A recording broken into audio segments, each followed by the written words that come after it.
Did the war on masculinity and the divine feminine just get exposed?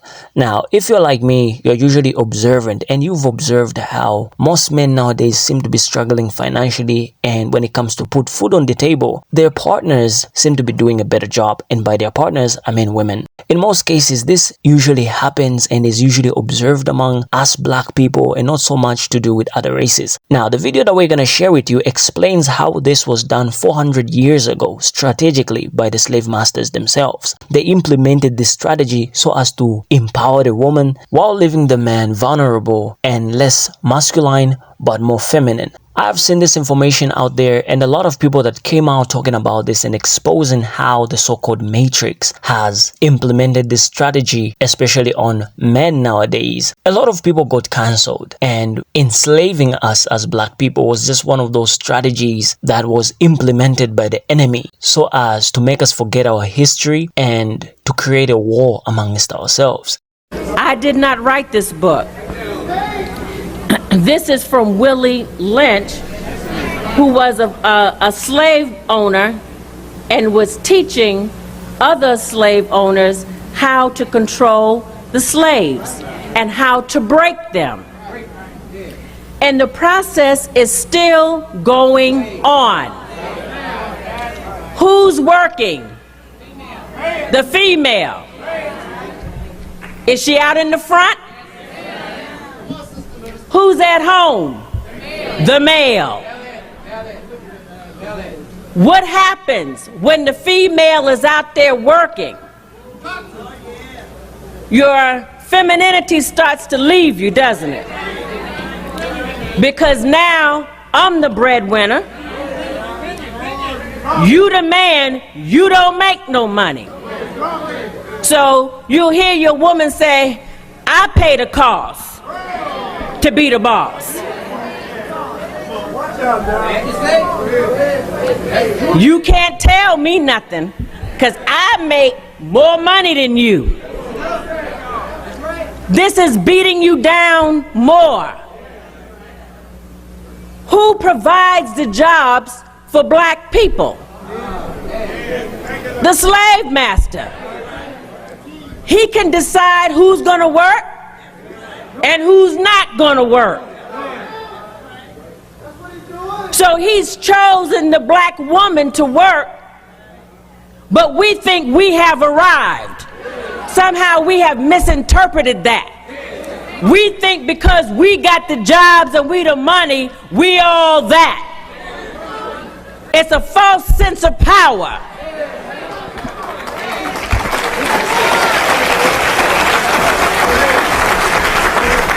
And we strutting our power around in front of our men, making them pull back from us. And we wondering why our men are crossing over Chinese, white woman, anything that shows femininity. This is a wicked thing that white people are doing, and we have not yet seen it in its fullness. Black women don't know that we're just being completely torn apart and broken down. So we will not have no appeal to this man. He doesn't want another man in the bedroom with him.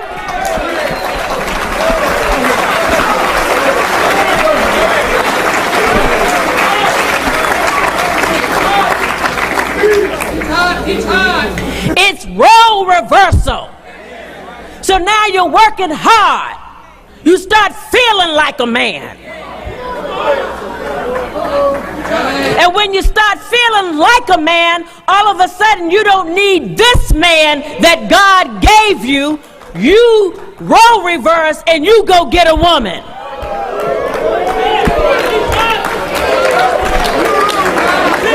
They seeded you for lesbianism. You never chose it. They have been grooming you for over 400 years so that when you finally make a choice, you will choose to be the man and you will take up with a woman. And they make you think that you made this choice on your own.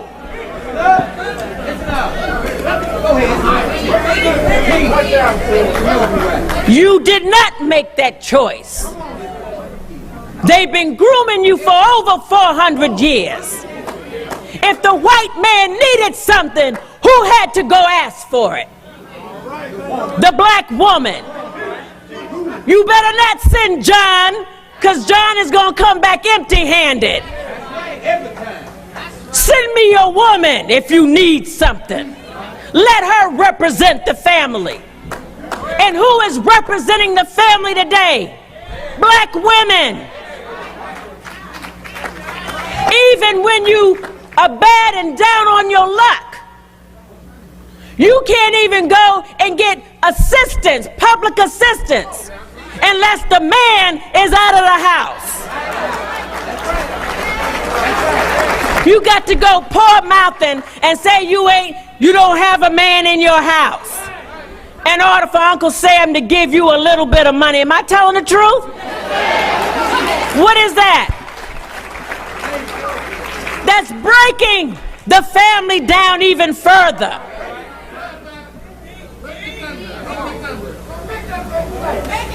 Now the black man, he goes and he tries to go out and get a job. Some of them got more degrees than you have. You with no degree can come back with a job. He can't come back with nothing.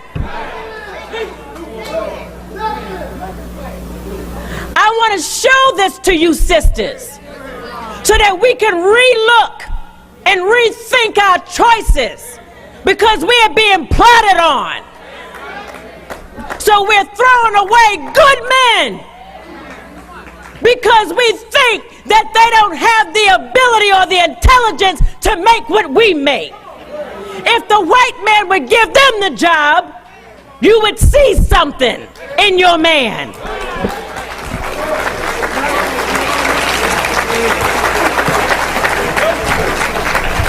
But he's not to make him a man. When he brought him to the shores, he gave them the name boy.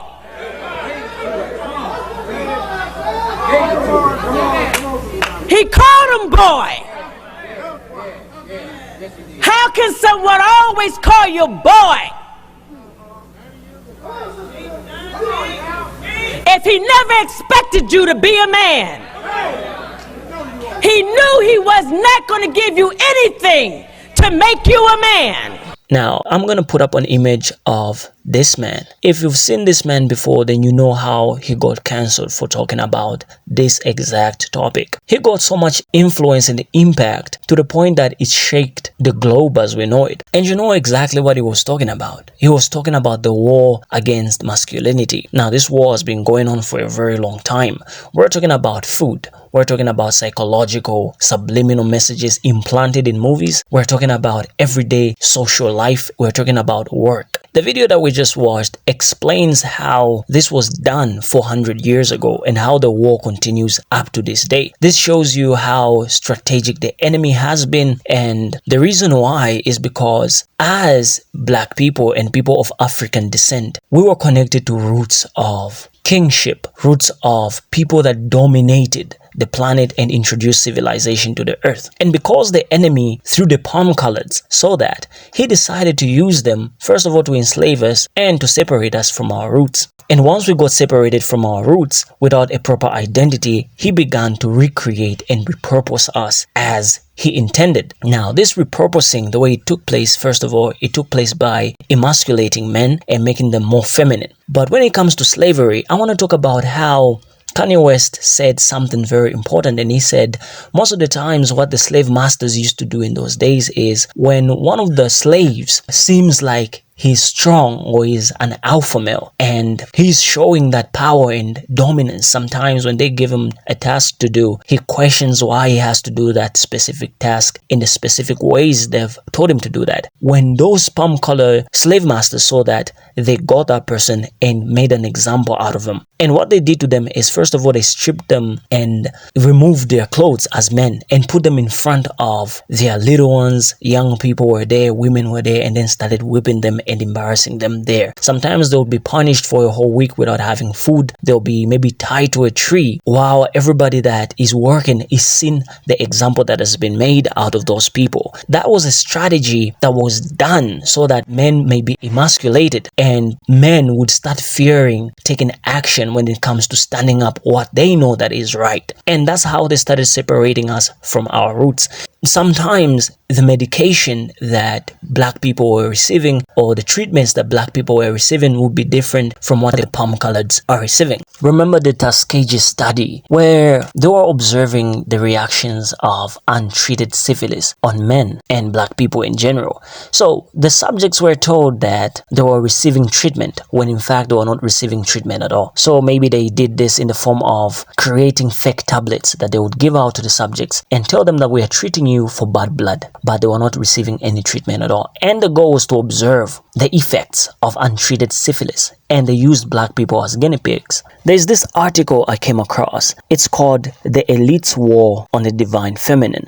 If you have some time, you should go through it and see some of the things that it talks about. But I want to talk about the cosmic war against the divine feminine. So in the article, it is stated that the people that are ruling us right now are called the elites, right? But the elites are not the ones that are in charge. There are people, or rather beings, or maybe entities that are in charge of the elites. They give them an agenda. Even the elites don't understand why they have to obey the agenda, but they just have to. So those cosmic beings understand exactly who black people are. And further study and research that I did suggests that there is a cosmic power that is in each and every black person. And since everything has got order, right? Man is meant to worship God or be submissive to God. Woman is meant to be submissive to man. If you disrupt that order, chaos is created. And the enemy understood exactly that if he makes the woman less submissive and the man more feminine, he's gonna disrupt that order,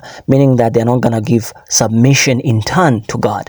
Because as the woman gives submission to man, man will give in turn that same submission to God. But when you disrupt that order, something is created. New traits are created. In the female, traits of masculinity begin to create, meaning that she'll become more attracted to lesser submissive people. In this case, fellow women. And the traits of a man are masculine. But if you disrupt the order of nature, they become less masculine and they become less attracted to the divine feminine of a black woman. Hence, they find themselves grappling with feelings towards other races. Now, this was created because they understand exactly the power that black people hold. They want to water down our race. They want to water down our heritage because the power that the body of black people comes with is very great and enormous. We have melanin that enables us to walk the planet freely in all seasons, all weathers. So the enemy understands that. And inside of us, there's the power of creation, the cosmic power. The Bible says that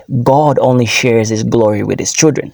So the enemy understands exactly that if he disrupts the order of that glory, meaning God is not in turn gonna share the glory with his children, hence hindering them from inheriting their rightful inheritance. Because at the end of it all, there's going to be an inheritance given to God's children. Black people, people of African descent are connected to that inheritance. The enemy understands why he has to disrupt this order because he doesn't want that inheritance to be given to them because they were created in the image of God. Hence, in the end, they'll be like God. But if he disrupts that order, they'll be less likely to inherit it. And this is one of the methods that he's using. He's using it through subliminal messages. He's using it through daily work. men are less likely to find jobs nowadays because a lot of jobs out there are likely to empower or employ women. And when a woman finds herself in a high-ranking position, she feels she's the head of the house because she's taken the role of a head of a house. She is a leader. In that instance, she becomes more masculine, hence giving away her divine femininity and disrupting the order of nature. I hope this brief explanation gives you a glimpse of what exactly is happening when it comes to the elite's war on the divine feminine. We're gonna further be diving into these discussions, but at the moment, I leave you with that, and tell me your thoughts in the comment section. What do you think about today's discussion? Do you think the war is real on the divine feminine, and is there a war really on masculinity? With that being said, like this video if you found it interesting, subscribe to our channel to become part of our community. I will see you in the next video. Signing off.